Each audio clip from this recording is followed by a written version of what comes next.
Alright, let's pop in Yugi Gamers. So, I'm going to show you for the first time ever on this YouTube channel, my Kuriboh decklist. This is the one that I actually own. I have bought all the cards for it. It has taken me years to finesse this.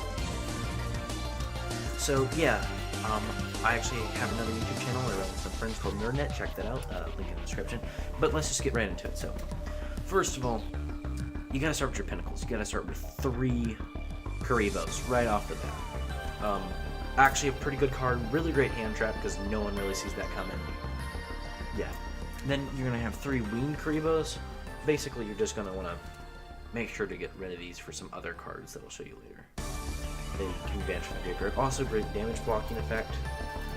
Yeah. 3 Curry Bandits. Now, this is a mill deck where you're gonna focus around getting these guys, which are some pretty heavy. Basically, they rely on dark and light monsters in the graveyard.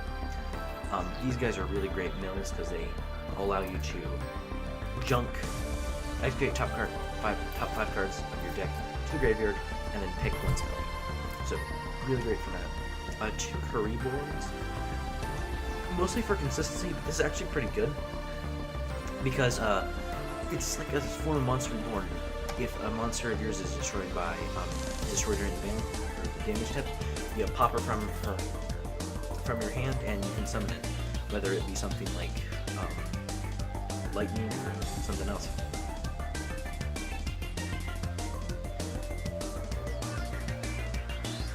Yeah, so then the next you're gonna have 2 copies of Rainbow Kuriboh, kind of for the damage or the attack stopping abilities, and just good summons. Oh, that's right, Kuriboh can also special summon your Kuriboh monsters in your graveyard. No bandits, but you got them. Alright, so then we're going to get into the actual engine of the deck, the Light Swarm engine. So obviously basically the pinnacle part of it is Raiden and Dwarves. This is what you want to go for every time. He allows for basically 4 mills a turn, which is great. His attack's okay, but he's also a level 4 trainer, which is really, really great for this deck. Then we have 3 of her because she can destroy back row, and she gets in 3 mills, which isn't too bad. But she pops herself in defense, so you don't have to worry about having a 1700 attack monster in check. Then 2 copies of Lumina, the Summoner, just to get him out of the grave. Like I said, really great card to have in really any deck. Then 2 copies of Summon.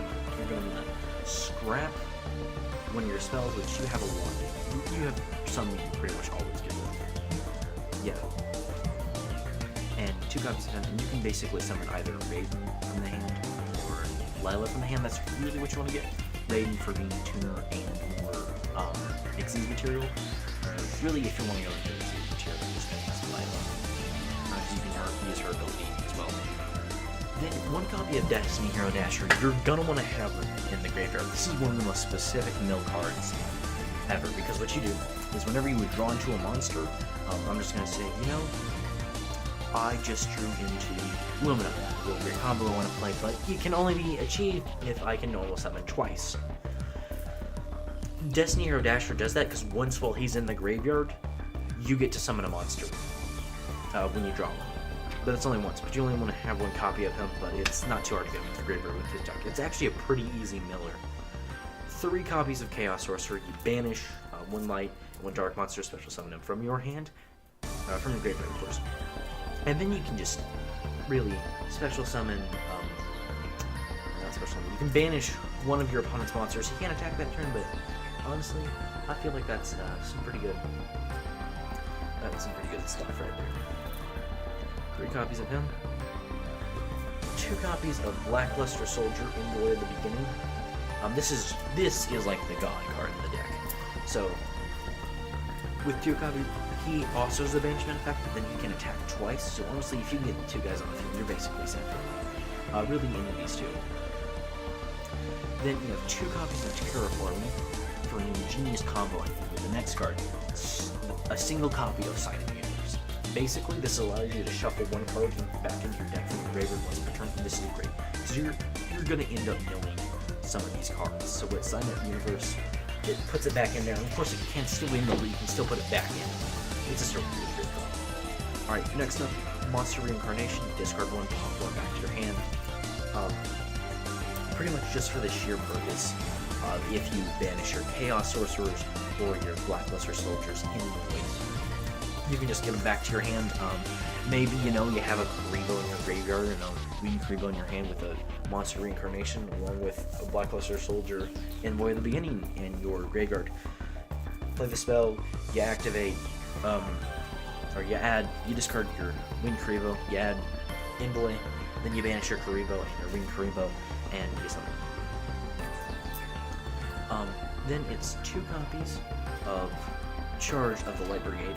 Really great card. You can excavate the top. Basically, you put 3 from the top of your deck into the graveyard, and you get to add one of him. Prefer one of any of the lights ones, preferably either Radiant or Lumina.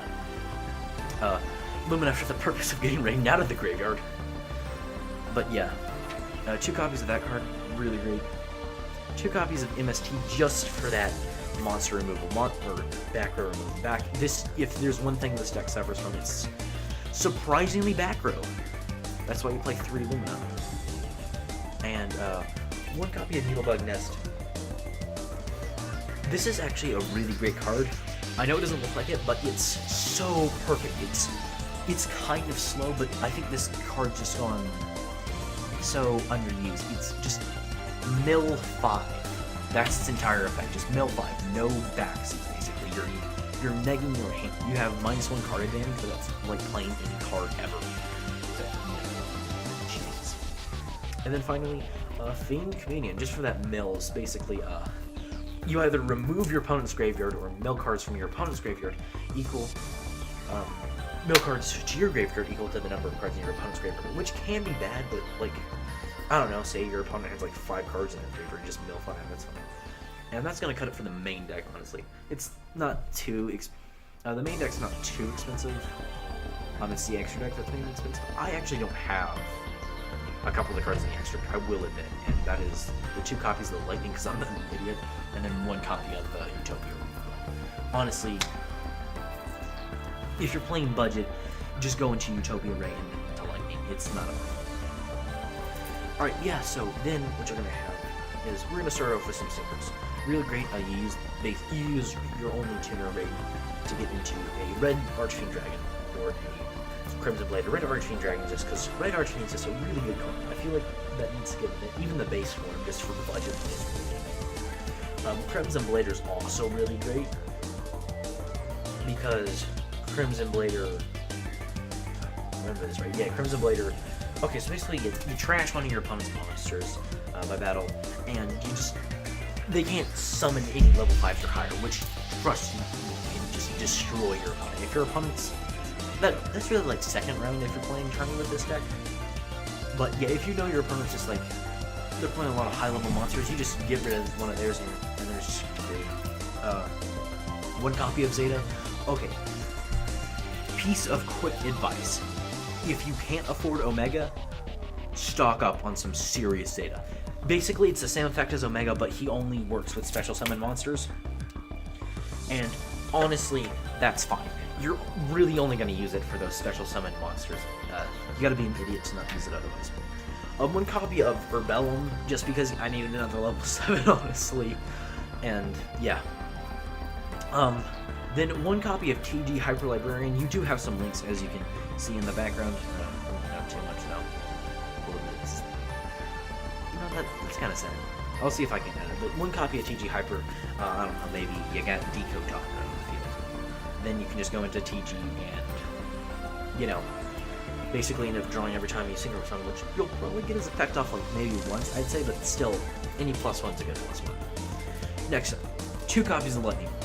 Obvious reason. 5,000 when attacking. 5,000 battling, period. I've won just because of him. Gadgets are gone because of him. Just to get them off of it's 3 extra deck spaces for basically 1 card, so it is kind of risky to play it.